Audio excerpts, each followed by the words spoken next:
kita mulai dari absensi dulu. Ini NSIAG ya. Bismillah. Ini tanggal pertemuan kedua kita ya. Pertemuan kedua tanggal 28 hari ini.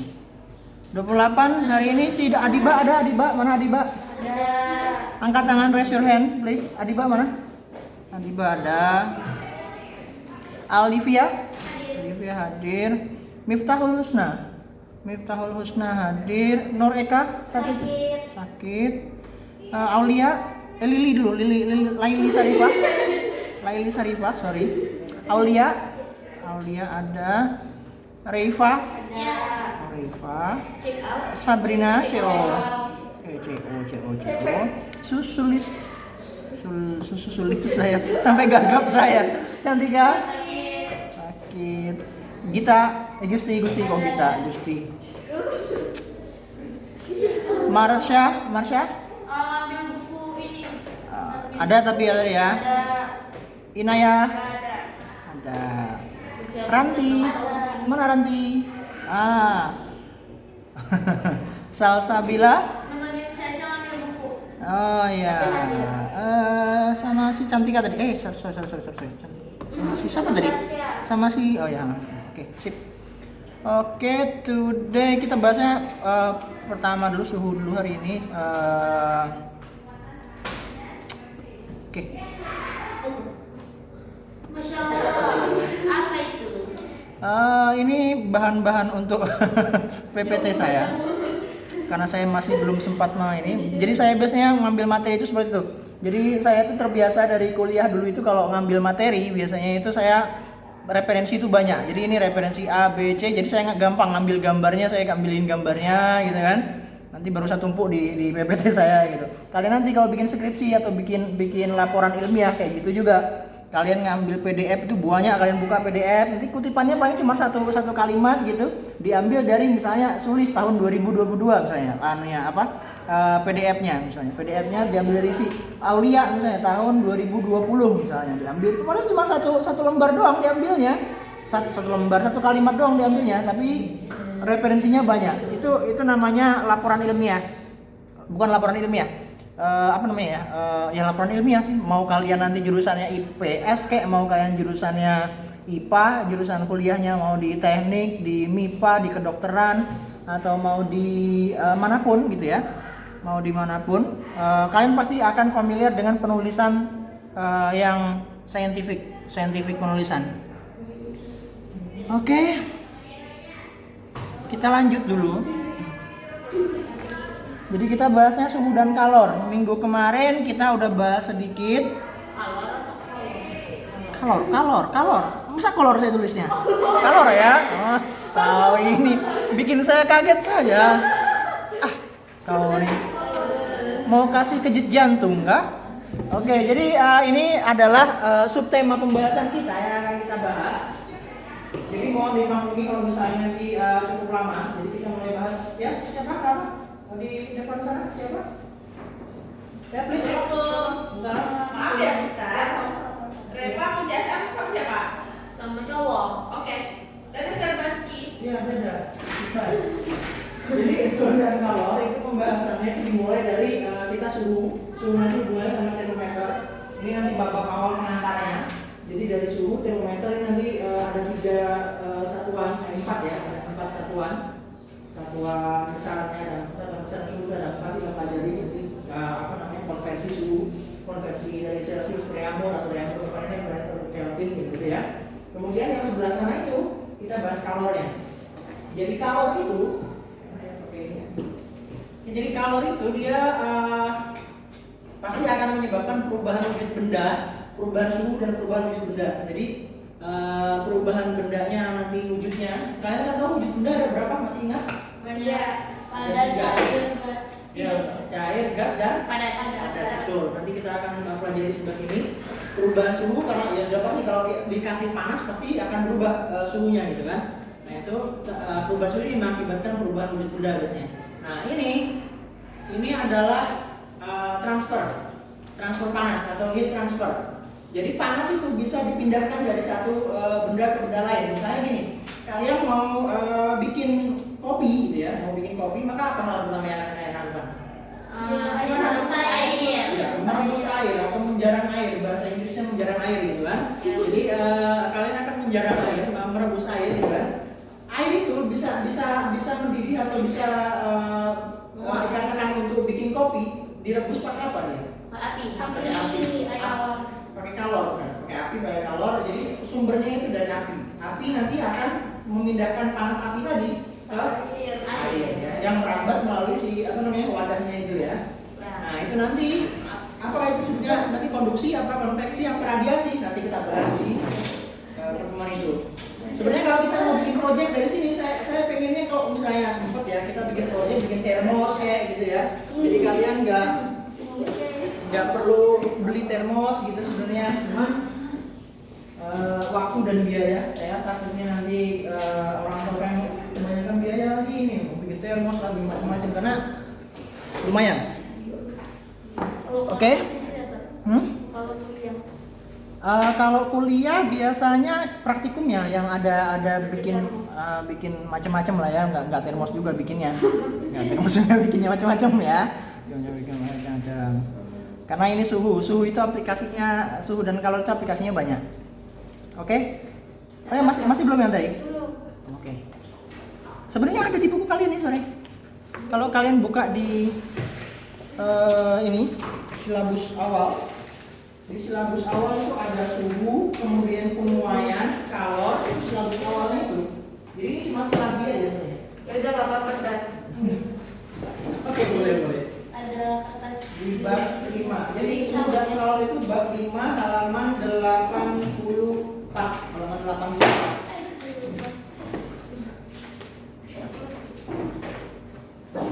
Saya baru cek pagi tadi, soalnya lumayan menarik ya ternyata intan pariwara.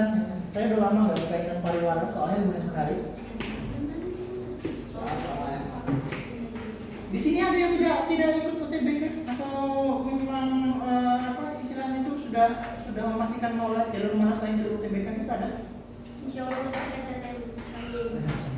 Undangan ya? Amin. Ya, makanya kita belajarnya agak dalam. Kenapa? Karena saya kayaknya kan IPA. Maksud saya kalau agak dalam itu kalian itu walaupun les nantinya les gitu ya, tetap ini. Jadi ngulangnya itu nggak banyak. Gitu. Ngulangnya nggak banyak. Makanya saya kasih materinya juga agak berat memang. Ya. Tapi ya mau nggak mau karena itu memang hidup kalian gitu. Siapa suruh ngambil jurusan IPA gitu kan? Wah. Kalau nggak pengen jurusan IPA ya kalau nggak pengen dalam fisika, biologi, kimia yang jurusan IPA, jurusan IPS aja. Seminggu cuma satu pertemuan 2 JP gitu kan. Saya ragu yang kelas GSPS itu satu bab selesai nggak ya semester ini, saya ragu karena satu pertemuan itu 2 jam dan 70 menit. Saya itu baru sampai di titik berat ini belum sampai momen inersia saya. Saya udah selesai ya.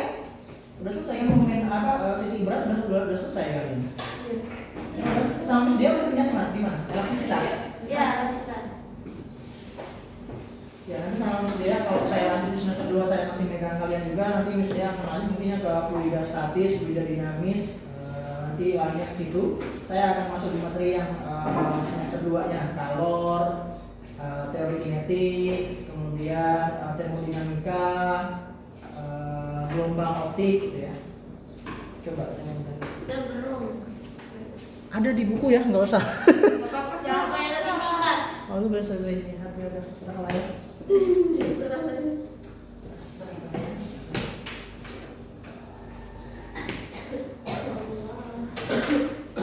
Jadi kalau ini nanti memang dasar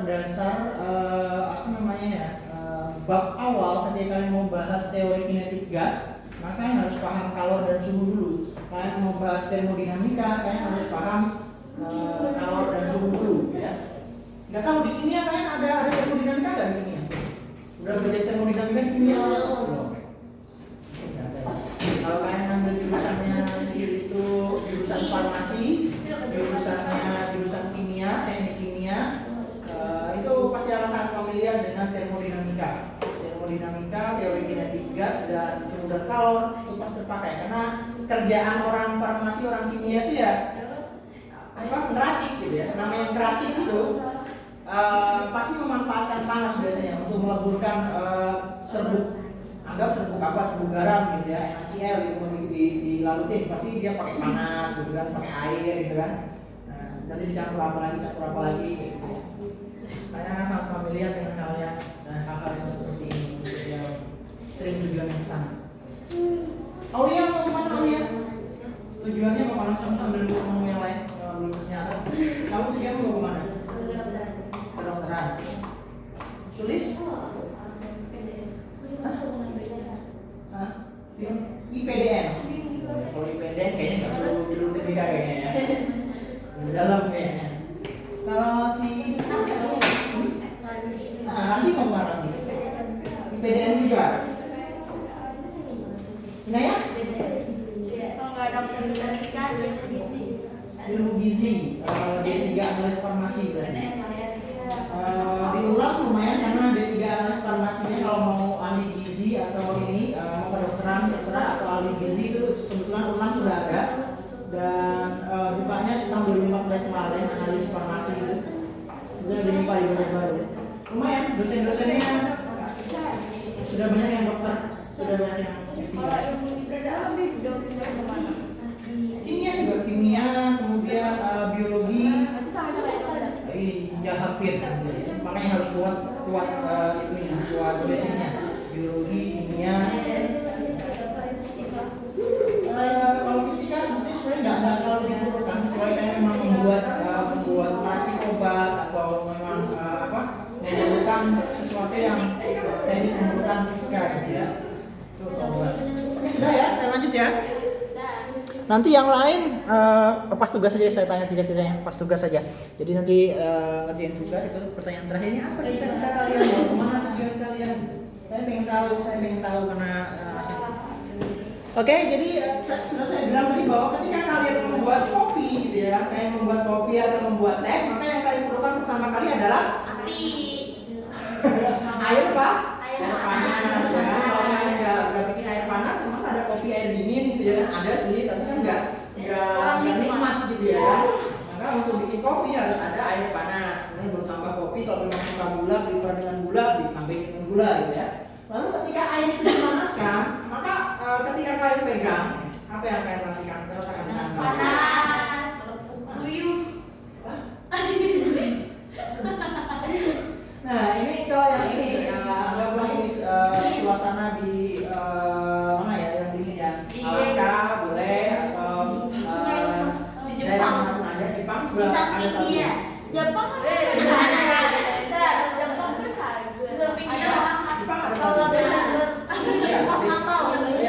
Jepang itu 4 musim, jadi ada musim semi, musim gugur, musim panas dan musim dingin. Jadi kalau kalian berada pada musim dingin, apa yang kalian rasakan? Ketika kalian minum es misalnya, minum es apa yang kalian rasakan? Segar, dingin gitu kan ya, itu yang kalian rasakan. Maka sebenarnya tanpa kalian sadari setiap hari itu kalian sudah melakukan sensing gitu, sudah melakukan pengukuran gitu ya terhadap yang namanya suhu gitu ya. Jadi kalian mau bikin apa yang agak panas ya mau nggak mau harus bikin dengan yang hangat. Pengen kalau suasana sudah kepanasan, kalian merasa kepanasan, maka harus didinginkan dengan minum air dingin atau air es gitu kan. Jadi setiap hari sebenarnya kalian sudah mengaplikasikan panas. Jadi panas itu suhu itu banyak aplikasinya. Jadi di mesin terutama ya, mesin, kedokteran, apalagi kalau kedokteran zaman sekarang, zaman COVID kan, zaman COVID-19. Nah kebetulan saya bawa nih. Saya kebetulan bawa. Ini namanya adalah termometer, termogan boleh. Familiarnya termogan, tapi nama sebenarnya nama bekennya itu adalah pirometer.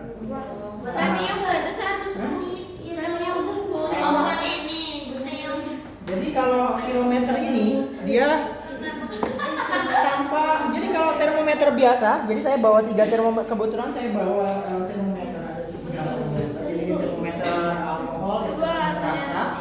Ini termometer manual, sedangkan yang harus nyentuh objek, ya kan? Harus nyentuh objek untuk bisa mengukur. Sedangkan yang ini tanpa menyentuh objek. Ya. Kenapa maksudnya menurutnya angkat tangan tadi enggak? Kalau pakai yang itu, Ya. objeknya itu maksudnya gimana? Objeknya itu ya benda yang kamu ukur, misalnya badan kamu gitu kan. Kamu kalau megang suhu badan ya otomatis kamu harus nempelin termometer ini ke Ketek. badan kamu ya, pakai boleh ya, ke mulut juga boleh. Tapi tapi ini bukan termometer badan ya, ini biasanya termometer air atau apa gitu ya. Kalau termometer badan nanti ada tunjukkan gambarnya. Yang buat orang sakit biasa. Yang timbangan itu tuh. Hah, timbangan? Kalau timbangan atau Jadi bukan? itu objeknya cuma bisa air. Enggak, ada banyak juga. Ada selain air, misalnya kamu lagi ya boleh, tapi nggak lumrah. Sebenarnya bisa sih kalau mau ngukur badan pakai ini ya bisa sih, cuma nggak lumrah gitu aja ya kan. Karena biasanya kalau Kalau makanan, panasnya makanan pakai ya boleh, mungkin bisa kalau mau masak gitu kan pakai ini mungkin bisa ya. Kalian kalau lihat MasterChef gitu kan, ada biasanya MasterChef itu chef-chef yang sudah ini biasanya dia nusuk pakai ada sebuah batang gitu ya. Ada batang kayak batang besi metal gitu ditusukin ke daging. Iya. Nanti dia di depan sih kayak ada jam gitu, ada bulat gitu tapi ada ukurannya gitu ya. Baru dipanggang. Dagingnya itu baru dipanggang. Tujuannya apa? Untuk mengetahui temperatur bagian dalam daging ketika di grill atau di Tapi kalau yang itu yang ngecek suhunya tuh nggak pakai muka tuh nggak sah. Oh, itu namanya high friction. High friction Tahu itu suhunya segitu. sama kayak konsepnya sama kayak ini pakai inframerah namanya. Oh, bisa tanpa menyentuh orang bisa mengukur suhu gitu kan. Sebenarnya konsepnya hampir sama, semua pakai inframerah. Pernah dengar infrared? HP kalian zaman dulu itu sebelum kalian pakai HP canggih sekarang biasanya kalau kirim-kiriman file pakai apa? Pakai inframerah. Udah pernah pakai belum HP yang pakai inframerah? Belum pernah. Oh, berarti zaman saya itu zaman old berarti ya. Jadi prinsipnya kayak gini. Saya pengen ngukur. Saya pengen ngukur gitu kan. Ya udah tinggal saya tempelin dari jarak jauh gitu kan. Nah, berapa itu? Nah. 40. Nah. Kalau kita kalau terus ada lampu hijau itu paginya tuh Ya, 29. Ih, sepanas. Kayak nggak akurat sebenarnya. Kenapa nggak akurat? Karena termometer ini Kalau 37, kalau 38 boleh kalau mau coba ini. Oh, 3 normalnya berapa sih? 36 setengah kan, San? 36,5. Iya, itu Normalnya 37. Itu kan Oh, 37 demam dong. Iya, Udah masuk akal. berarti 35, 36. Di bawah 35 kalian hipotermia. Tangnya dingin juga karena AC kan, ruangannya ber-AC. Wah, 39. Syahid dong, Syahid. Ya, 33. Apa sakit dah ini? Berat dong, 33. Iya. Coba Karena sebenarnya ya itu. Biasanya kalau pakai inframerah, kalau pakai inframerah biasanya dia angka akuratannya agak kurang gitu ya. Makanya kadang-kadang gimana ya? Yang akurat ini pakai termometer suhu badan, yang memang yang biasanya dimodkan ya. Kayak gini, ini range jauh sekali, mulai dari 0 derajat sampai dengan 400-an derajat. Jadi makanya dia akuratannya juga agak ini. Kenapa kayak gitu? Karena ini nggak cuma dipakai di bidang kesehatan. Jadi kalau sekarang kan lagi COVID ini kan yang ramai kan dipakai yang ini ya kan. Jadi orang itu kayak mencitrakan bahwa pirometer atau termogan ini untuk kesehatan. Tapi sebenarnya sebelum dimanfaatkan di bidang kesehatan, termometer itu sudah ada. Dimanfaatkannya buat apa? Ketika kalian kerja di bidang industri yang memang ada dia berkaitan dengan suhu yang sangat panas, mesin yang sangat panas, nggak mungkin kan kalian udah pasti tuh yang mesinnya ya, kalian pegang itu kan nggak mungkin ya kan? Atau kalian ukur pakai termometer ini ya nggak mungkin, gitu kan? Karena suhunya udah di atas 100, bisa sampai 800 derajat, 1000 derajat, namanya juga mesin industri kan? Nggak mungkin suhunya itu 100 derajat gitu ya. Maka diperlukan ini termometer ini yang memang range-nya itu dari 0 sampai 800. Kemudian dia tidak perlu disentuh, ya, tinggal ditembakin gini, dia udah ngukur sendiri di industrinya. Kenapa kita? Jaraknya berapa? Jaraknya tergantung. Minimal itu 1,5 meter kalau tidak salah kalian ini ya. Cuma saya kurang tahu. Kalau dari itu ke sini bisa nggak? Capek nggak?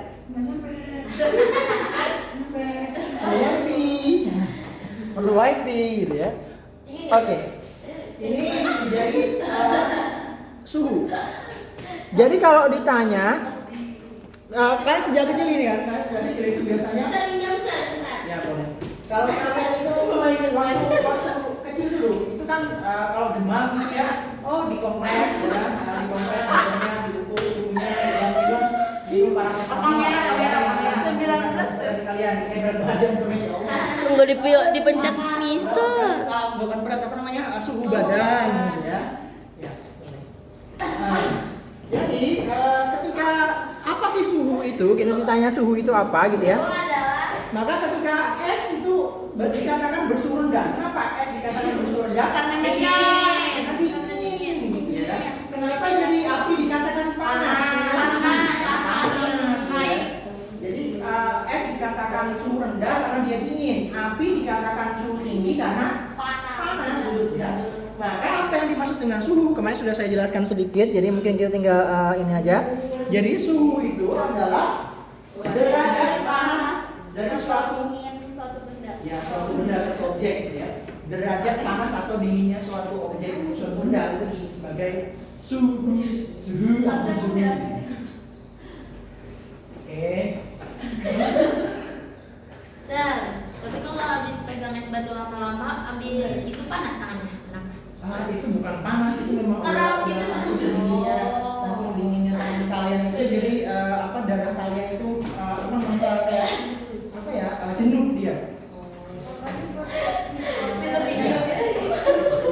Jadi apa namanya penyakit itu juga ada penyakit namanya kejadian di kesehatan itu juga ada dua berkaitan dengan panas. Kalau dia demam tinggi ya demam tinggi. Kalau dia dingin di bawah ini dia hipotermia namanya. Jadi ada kadang-kadang orang itu yang bekerja di bidang yang memang suhunya itu sangat rendah ya. Misalnya di bidang air, dia kerjanya tiap hari di dalam air atau di dekat dengan wilayah yang sangat dingin gitu ya. Dia juga akan beresiko dengan hipotermia. Makanya biasanya orang yang kerjanya itu di daerah-daerah yang dingin, dia selalu pakai pakaian yang tebal untuk menjaga suhu tubuhnya tetap hangat, ya kan? Kenapa sih kalau suhu tubuh harus dijaga tetap hangat? Ada tetap stabil boleh. Kenapa? Ada yang tahu? Marsha, kenapa Marsha suhu tubuh kita itu harus dijaga tetap normal, tidak boleh dingin, tidak boleh terlalu panas gitu. Kalau terlalu panas kita sakit, kalau terlalu dingin kita sakit juga gitu ya kan? Oke. Gusti, kenapa Gusti kira-kira Gusti? Karena kalau badan kita panas sakit kayak lemes gitu Ya betul. kalau kita jadi badan kita dingin kita cuma gigil jadi daripada serba salah kita malah aja lah ya. Badan panas dingin. Itu bukan penjelasan saintifik sebenarnya, tapi boleh itu adalah sebuah penjelasan awal, tapi kalau dikatakan saintifik belum. Lalu mau penjelasan saintifik seperti apa? Ketika tubuh kalian panas gitu, apa efek yang akan dialami tubuh kalian? Sakit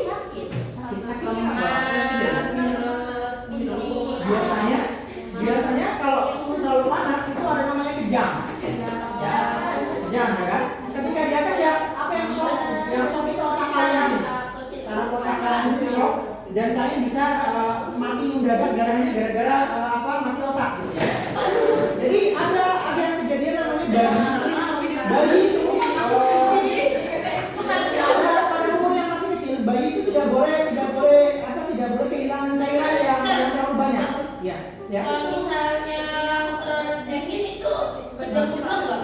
Ya nanti bisa jelaskan, kita dari panas sabar ya. Kalau panas tadi ada bayi, saya bilang bayi tidak boleh dia panas demam gitu ya. Kenapa? Karena kalau dia demam dia akan kejang. Kalau kejang berbahaya. Dia akan shock di bagian otaknya. Ya, shock menyerang bagian otaknya dan dia akan stroke gitu kan. Stroke dia berbahaya ya. Makanya bayi itu harus cairannya terpenuhi. Makanya 3 jam dodol, 3 jam harus minum gitu. Jadi stroke tuh karena badannya panas. Panas juga. Ya tidak harus gitu. Ada banyak bisa saja tekanan darahnya terlalu tinggi, pembuluh darah pecah, bisa juga kecelakaan, kebentur kepalanya, pecah darahnya, stroke bisa juga.